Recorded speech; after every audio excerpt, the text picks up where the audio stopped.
I'm Anne-Marie Broudehoux.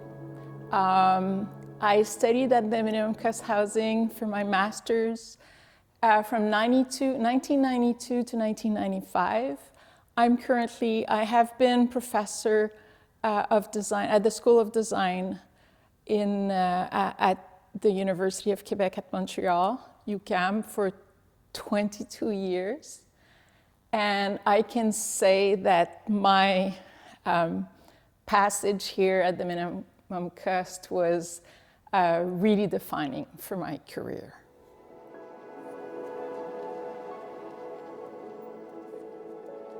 So I came with this really deep interest for working in developing countries with housing issues.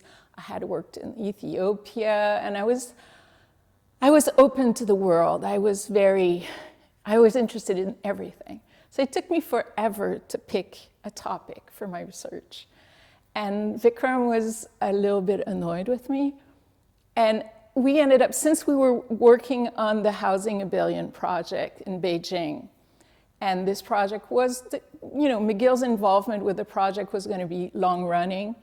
They needed information about the housing policies and housing redevelopment issues in Beijing. So Vikram said, why don't you study that? I said, okay, why not? Sounds good. I don't think I was at the time able to place Beijing on a map of the world. And after this conversation, Vikram said, okay, go and sign up for Mandarin class.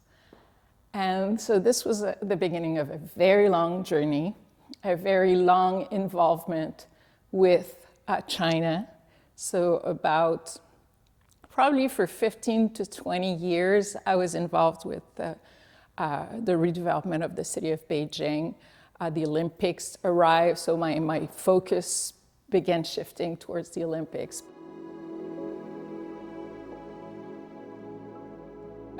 When my group came in '92, the minimum cost group was involved with this research in the transformation of the old city of Beijing.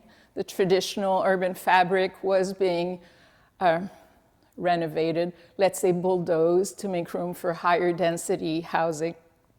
There was a component of tradition, preservation, traditional mode of living. So we were very interested in learning about the history of the old city and the way of life in the courtyard house. But there was also a very social problem with the relocation of millions of people to the periphery.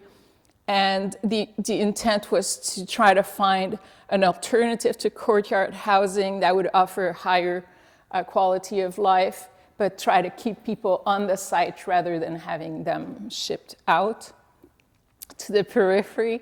And my master's program ended up being a survey of 11 of these projects. Some of them, the people were rehoused on site in the old city. Some of them, they were outside, sometimes quite far.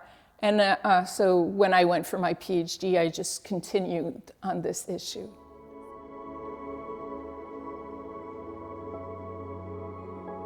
It was very formative in terms of, so I was talking about Zina at the end of the day, and she learned as much from the program itself as from the group, being able to exchange with the reality of people from China, from India, with totally different realities, but together we were trying to solve housing issues for the world. And it was a fantastic time.